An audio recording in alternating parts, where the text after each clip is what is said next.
Magandang gabi, ito ang EuroTV News. Ayon sa Philippine Atmospheric, Geophysical and Astronomical Services Administration o PAGASA, ang through ng low pressure area ay magdadala ng pag-ulan sa rehiyon ng Caraga, Eastern Visayas at Central Visayas, habang ang Intertropical Convergence Zone o ITCZ ay magdudulot ng maulap na panahon.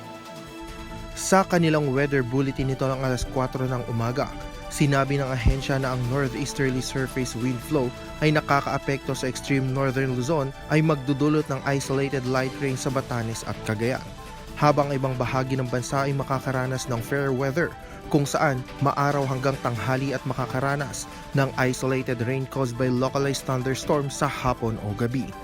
Iniulat ng PAGASA na mayroong slim chance na mag-develop ang LPA sa tropical depression sa loob ng 24 oras. Sinimulan na ang Phase 2 ng pagbabakuna sa kabataan o mga minor de edad sa Cardinal Santos Medical Center sa San Juan City.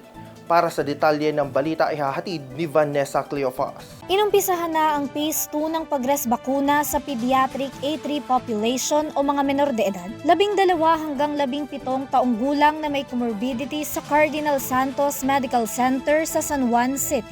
Bago ang pagbabakuna ay nagsagawa muna ng isang ceremonial vaccination ng Department of Health na pinangunahan ni Health Undersecretary Dr. Roger Tong-An, DILG Undersecretary Jonathan Malaya at San Juan City Mayor Francis Zamora. Bukod sa Cardinal Santos Medical Center, magsasagawa rin ng pagbabakuna sa mga menor de edad sa Ospital ng Parañaque at Quezon City General Hospital. Sa huling tala ng DOH, umabot na sa mahigit 4,000 menor de edad na may risk factor ang nabakunahan na kontra COVID-19. Ang pagbabakuna sa mga nasabing edad ay magtatagal hanggang October 31 sa 26 na ospital sa Metro Manila. Para sa EuroTV News, Vanessa Cleofas, sumasaludo sa bawat Pilipino. Samantala, ipinasa na sa Senado ang tax-free at full payment leave benefits para sa mga working nanay. Para sa karagdagang detalye, ihahatid ni Catherine Landicho. Bukod sa pagpapalawig ng paid maternity leave days mula 60 araw ay nagawa itong 105 days tax-free at full pay na rin ng maternity leave benefits para sa mga ilaw ng tahanan. Ito ay parte ng isang batas na expanded maternity leave noong 2019, kung saan ito ay nakapasailalim sa Republic Act 11210 o ang 105 days expanded maternity leave. Kabilang dito ang dagdag 15 days sa mga solo parents, 7 days naman ang pwedeng ibigay kay tatay upang mabuo ang maternity leave. Sino mang nabigo na tumanggi na sumunod sa mga probisyon ng batas na ito ay paparusahan ng multa na hindi mas mababa sa 20,000 piso o hindi hihigit sa 200,000 piso at pagkabilanggo ng hindi kukulangin sa 6 na taon at 1 araw o higit sa 12 taon o pareho. Para sa EuroTV News, Catherine Landicho, sumasaludo sa bawat Pilipino. Kauna-unahang kidney transplant ng tao na mula sa baboy, matagumpay na inisagawa sa US Medical Team. Sa karagdagang detalye, nagbabalik si Vanessa Cleofas. Matagumpay na naisagawa ng US Medical Team ang pansamantalang kidney transplant ng baboy sa tao sa kauna-unahang pagkakataon. Maituturing na potential miracle ang kidney transplant na isinagawa ng New York University Langone na pinangunahan ni Robert Montgomery, Director ng Transplant Institute.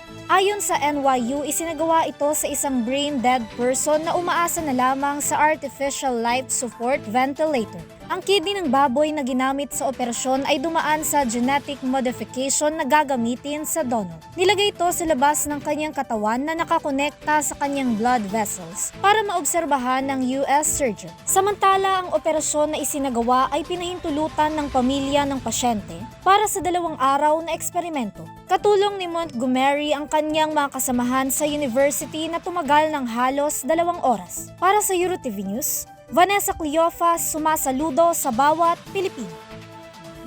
Nangako naman ang presidential aspirant ni si Isko Moreno Dumagoso na babawasan nito sa 50% ang buwis ng langis at elektrisidad kapag siya ang naupong presidente sa darating na halalan. Sa detalye ng balitang yan, si Mary Tulol. Sa harap ng ilang mga magsasaka ng Barangay Banaba sa Tarlac City, nangako ang presidential aspirant Mayor Isko Moreno Dumagoso nababawasan sa 50% ang buwis ng langis at elektrisidad kapag siya ang naupong presidente sa darating na halalan. Bitbit ang Partido ng Aksyon Demokratiko, kasama ni Mayor Isko Moreno ang kanyang running mate na si Doc Williong at ang ibang senatorial candidates ng partido na sina Samira Gutok, Carl Balita at Jopet Sison. Aniya, kapag siya ang susunod na naluklok bilang susunod na presidente, ang kauna-unahan niyang gagawin ay bawasan ng 0.5% ang buwis ng langis. Tinukoy niya na hindi lamang ang mga mahihirap na mamamayan ang makikinabang dito kung hindi pati na ang mga middle class na silang laging apektado ng madalas na pagtaas ng presyo ng petrolyo. Dagdag pa niya na kung ang buwis sa petrolyo ay mabawasan, maraming mga driver ang maaaring kumita ng mas malaki na kung saan magreresulta ito ng mas maraming pagkain sa kanilang hapag at pambili ng kanilang mga pangangailangan. O ngayon, ito maganda. Mas gugustuhin ko na bawasan ng buwis kaysa kunin ng buwis ng malaki tapos nanakawin lang ng mga politiko para sa lokohan sa ayuda, lokohan sa kalsada. Paliwanag pa niya, bagamat nalugi ang gobyerno sa buwis, lumakas naman ang buying power ng mamamayan at tumulong ito upang lumakas ang ekonomiya ng bansa. Pagbaba lahat yan, tinalo natin ang inflation. Dahil magmumura lahat. Naturalesa. Para sa Yun Euro ang TV News, malaking Mary epekto Tulod niya. sumasaludo sa bawat Pilipino. Namimigay ng bigas ang Local Government Unit o LGU ng Angeles City, Pampanga.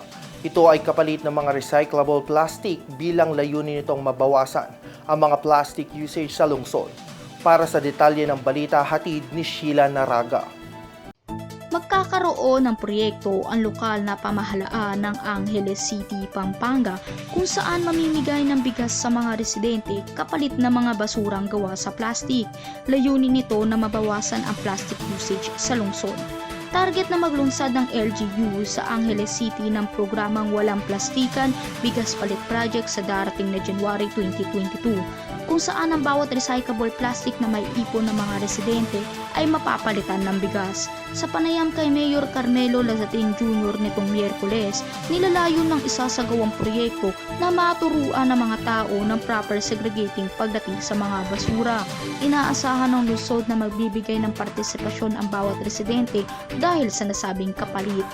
Ayon naman kay Irish Calagwas, Chief Advisor ni Lazatin, ang 100 million sa 204 million na nilalaan na budget sa waste segregation management ay mapupunta sa storage area, redemption trucks at bigas na ipamimigay ng nasabing proyekto. Sa ngayon ay maingat pa rin na binubusisi ng mga opisyal ng lungsod ang magiging guidelines at mechanics ng programa na ilalabas sa susunod na taon. Para sa Euro TV News, Sheila Naraga, sumasaludo sa bawat Pilipino. Mga bagong makinarya para sa pagsasaka na may halagang 71.4 million pesos dumating na sa probinsya ng Bulacan. Para sa Balitang Probinsya, hatid ni Ann Evangelista. Dumating na sa lalawigan ng Bulacan ang ikatlong batch ng mga makabagong makinarya sa pagsasaka na nagkakalaga ng 71.4 million pesos. Ang 55 units ng sari-saring farm machineries ay binili ng Philippine Center for Four-Star Best Development and Mechanization ng Department of Agriculture. Nabatid na nagmula ang pondo sa Rice Competitive Enhancement Fund mula sa nakolektang buwis na ipinataw ng taripa sa mga inaangkat na bigas sa bisa ng Rice Tarification Law o Republic Act 11203. Ayon kay Provincial Agriculture Officer Gigi Carillo, mula noong 2019 umabot na sa 85.6 million pesos na halaga ng mga makinarya ang naipagkaloob sa iba't ibang rice farmers cooperatives sa lalawigan. Bukod sa pagkakaloob ng mga bagong kagamitan, pansaka, layunin ng RCEF na mas mapalakas ang lokal na ani ng palay. Sinabi naman ni People's Governor Daniel Fernando na makikipag-ugnayan siya sa ibang sangay ng pamalan upang makapagpatayo ng dryer at bodega na lubhang kailangan ng mga magsasaka. Anya, kung may bodega pwedeng makapaghintay sa magandang presyo ng palay. Sa kasalukuyan, nasa 19 pesos na ang presyo ng palay ng National Food Authority na maganda ang kwalidad. Para sa UroTV News, Ann Evangelista, sumasaludo sa bawat Pilipino. Ipinahayag ni Pangulong Rodrigo Roa Duterte na hindi mga Pilipino kundi mga dayuhan ang di umanong big fish sa illegal drug trade sa bansa. Sa kabuuang balita hatid ni Henry V. Nicolas. Itong mga drug lord na ito na laro na mga drug, sabi walang bugok rin ito talagang. Sabi ninyo walang big fish. Walang mayaman ngayon na Pilipino na sa droga. Ito ang inihayag ni Pangulong Rodrigo Duterte sa isang aktibidad na dinaluan nito sa Lucena City sa mga kritiko na maliliit lamang umanong mga isda ang nahuhuli at napapatay sa operasyon ng iligal na droga. Ayon sa Pangulo, hindi mga mayayamang Pilipino ang nagpapatakbo ng iligal na droga sa bansa dahil mayayaman na ang mga ito, kundi mga dayuhan na napatay na ng mga otoridad. Nahabol ninyo, hindi yung mga milyonaryo, hindi sila Ayala, hindi sila sa Pangilinan. Yun ang gusto ninyo. Diyan natin. Kabilang raw sa mga big fish ang 4 na Chinese na kapapatay lang sa isang anti-drug operation ng mga otoridad. Hindi anya mga mayayamang Pinoy ang big fish sa illegal drug trade dahil mayaman ang mga ito at hindi na kailangan magnegosyo ng shabu. Nagbiro rin ang Pangulo at sinabing kung hindi kontento ang mga kritiko ay bibigyan niya lamang ito ng mga tulingan, danggit o kaya ay tuna na isang big fish. Kita ng tulingan pati danggit pati itong yung malalaki talaga. Tuna. Gusto ninyo, bigyan ko kayo. Big fish, big fish. Tagal na namin nag-harvest ng dead fish. Para sa UroTV News, ako si Henry V. Nicolas, sumasaludo sa bawat Pilipino.